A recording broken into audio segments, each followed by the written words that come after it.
오늘 재밌는 사연을 하나 들고 왔습니다. 5년간 총무관리자를 일하면서 본인이 만들어오는 엑셀 프로그램을 갖고 8시간이 걸린 일을 30분 안에 만들었습니다. 이거는 회사가 시킨 것도 아니고 본인이 업무를 편하게 하려고 효율적으로 하기 위해서 만든 거였어요. 그런데 어느 순간 퇴사를 결심하게 됩니다. 그리고 나서 문제가 터졌어요. 회사에서는 각종 수당들을 지급하지 않겠다 나왔고요. 이분은 회사 측의 통보에 굉장히 실망한 나머지 내가 만든 업무 툴, 매크로 프로그램을 지우고 퇴사하겠다 라는 결정을 내리게 됩니다. 다만 회사의 원본 데이터는 건들지 않았어요. 이후에 회사에서는 당신 때문에 업무가 공백이 생겼고 이로 인해 손해가 발생했다라는 얘기를 하면서 이분에게 소송을 제기합니다. 그렇다면 이분은 형사상 업무방해죄라던가 재물손괴죄 혹은 손해배상까지도 다 해줘야 되는 상황인 건가요? 오늘은 한번 이 부분에 대해서 심층적으로 파헤쳐 보겠습니다.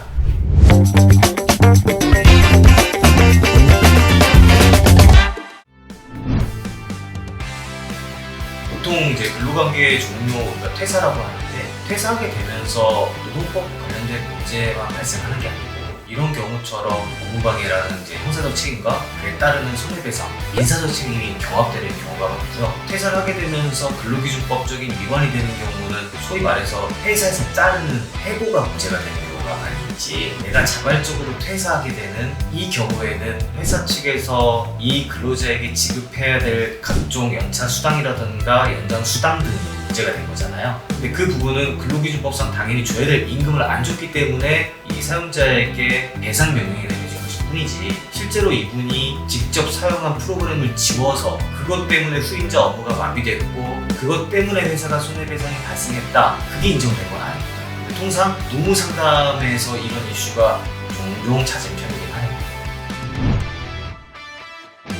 비슷한 사례일 수는 있는데 퇴사를 하면서 본인이 담당했던 여러 가지 사건 파일들을 무단으로 반출을 하고 심지어 회사 데이터베이스 원본에 손을 대서 무단으로 삭제까지 하게 되었습니다. 회사에서는 추후 이런 부분에 대해서 디지털 포렌식을 통해서 근거를 확보하게 되었고요. 결과적으로 이분 퇴사자 같은 경우에는 전자문서 손괴죄라는 형법상 책임을 지게 되었습니다. 물론 이 과정에서 회사 쪽에 손해배상이 발생했다는 것을 입증할 수 없었기 때문에 그 부분에 대해서는 무죄 판결을 받긴 했습니다.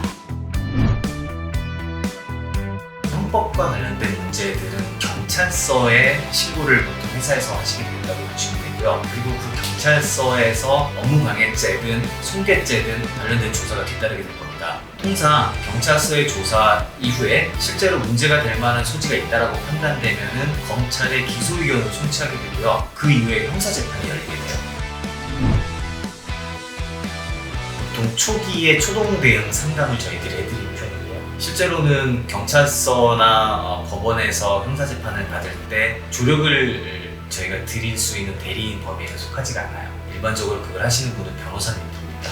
다만 회사 쪽에서 그런 문제가 발생했을 때, 예를 들어서 근로계약서나 취업규칙이 잘못되었기 때문에 이런 부분이 오지 않았나? 그런 거를 전반적으로 노동법적인 관점에서 저희가 검토하고 컨설팅을 해드릴 수 있는 여지가 있다고 보여지는 거죠. 실제로도 그런 일을 많이 수행하고 있습니다. 근로자 입장에서 보면 이걸 누군가 원스톱으로 해주면 참 좋을 텐데요. 업무방해죄라던가 손해배상 같은 경우에는 민사적인 책임과지도 약간 섞여 있어요. 실제로 그런 부분들은 변호사님들이 주로 하신다고 보면 되고요. 근로기준법 관련된 수당 관련된 문제들은 노무사님들이 하신다고 보시면 됩니다. 다만 초기에 설계를 어떻게 하느냐에 대한 부분들은 저희가 직접 수행할 수 없는 부분이라 하더라도 얼마든지 컨설팅하고 도와드릴 수 있는 영역이 있습니다.